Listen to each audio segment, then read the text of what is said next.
G'day guys, welcome back to the channel. I'm Jake and this is Albie, and today we're going to be making a Leatherman leather sheath for the Leatherman. Lots of leather. And we're going to be engraving it with some cool mountains as well as hand sewing it all. Now the leather I'm using is some kangaroo hide. It's very stretchy. I've not really ever done Leathercraft. I've done it a little bit before.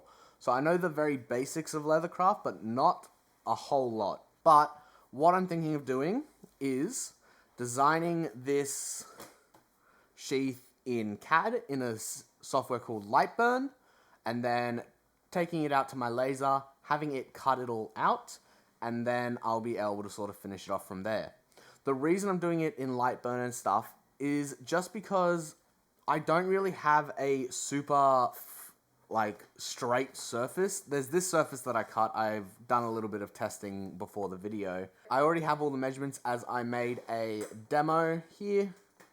We're going to take it out to the laser and I'll show you some test engraving as well as the final cutting out of the leather. But other than that, let's get into it.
Is done. We're out here at the laser/CNC going to cut it. What are the settings and stuff that I'm doing for this? A speed of 2500 millimeters per second at a power of 80%. Like I said before, I did a test etch and this is how it came out. I don't know if you're going to be able to see that or not, if it's too dark, but it's really crisp, the lines are really nice, I'm really happy with it.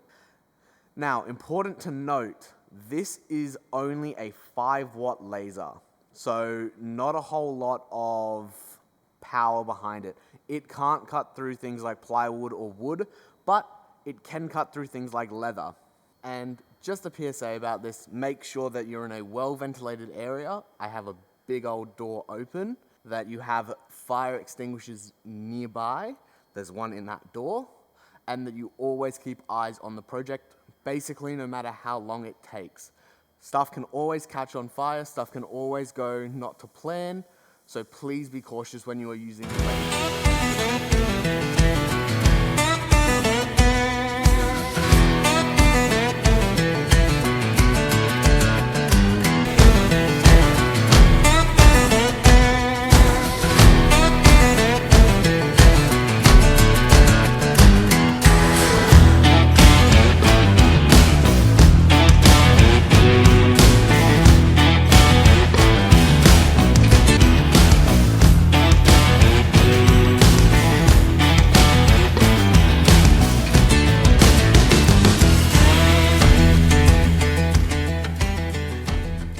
Albie had to watch over the whole thing, and if anything went wrong, I'm sure he would have buzzed out loud. Okay, so here's kind of a nice view of what it looks like. As you can see, that came out nice and crisp.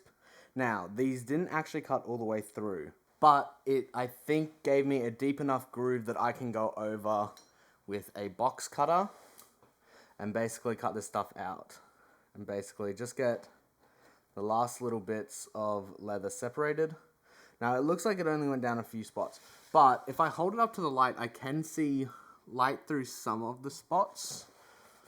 But what I'll probably do is quickly cut this out alongside a ruler and then get back to you guys on what will happen next.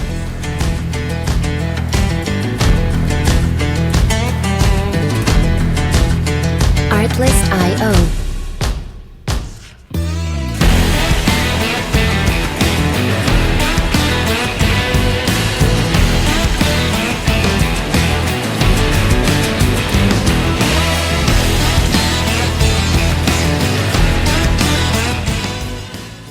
Okay, so the two pieces are cut.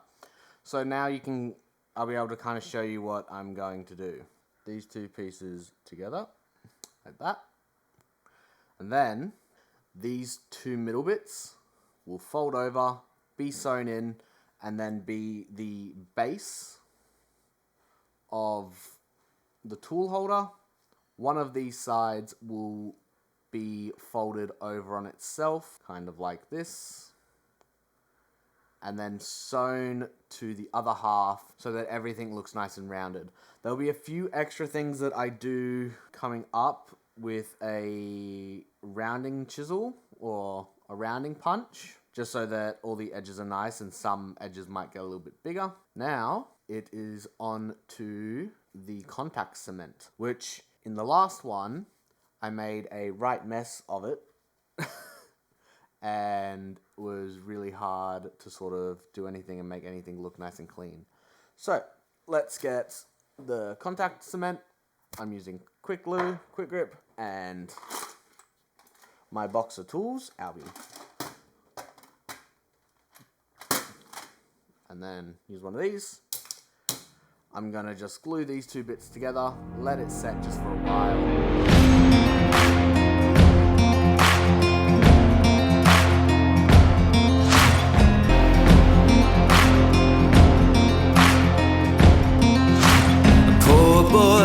From the backwoods, thought I never would find my way. Sweet girl, straight from downtown, where I was just another face. Matches and gasoline, nothing but trouble. Said we'd never make it, but you ain't seen nothing yet. Oh, we're just getting started.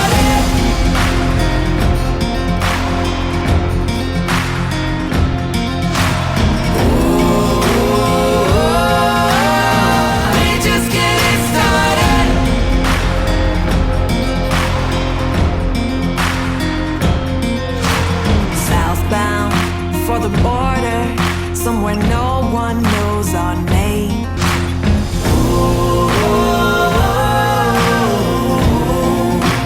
We're just getting started.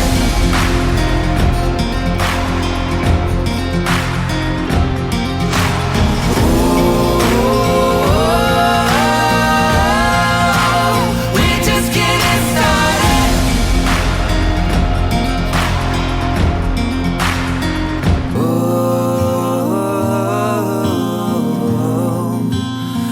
Just getting started.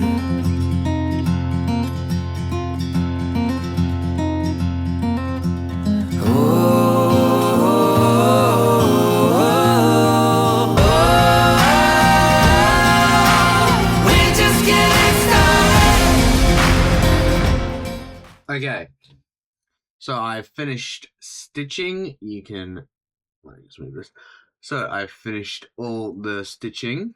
Now, what I'm going to do is, because I made it a little bit tight, it does fit, but it's a little bit tight. What I'm going to do is soak it in water for a little bit.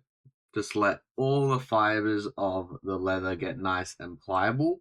Because Rue leather is so stretchy, once it's fully soaked, which that seems pretty good, I'm going to take that off. And I've wrapped the Leatherman in. I'm going to push it down, lock that in, and just let it fully dry like that. I'm not going to take it out. I'm not going to touch it. I'm just going to chuck it on the cutting board, pop the cutting board out in the kitchen, and just let it fully dry, like 100%. So when that's all done, I'm going to come back to you guys with the final shots of this sheath.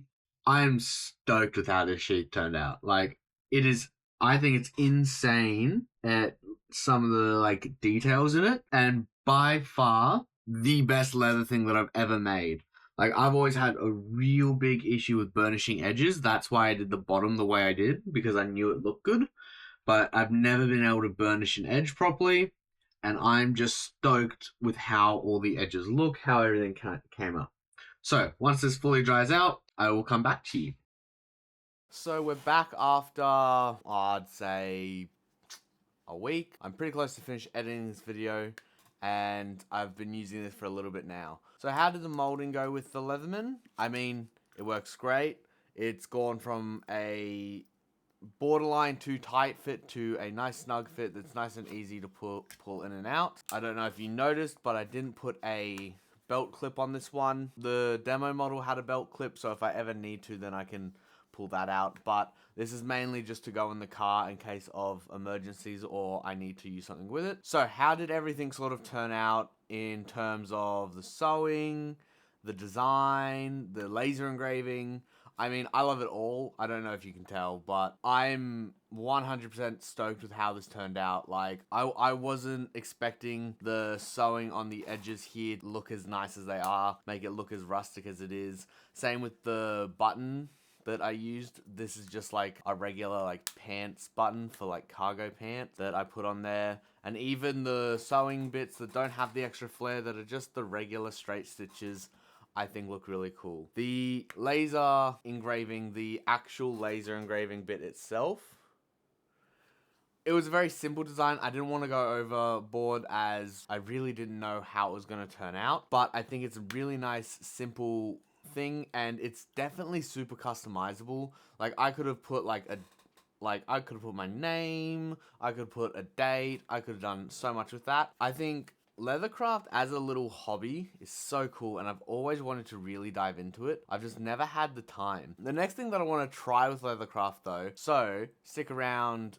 and subscribe if you do want to see it, is using an actual sewing machine instead of hand sewing. Because this thread is so thick, it wouldn't work on a regular sewing machine, but you can get thinner wax thread. No idea how that works. Like, you see leather wallets and stuff and leather bags. That's all machine sewn. That's not leather sewn.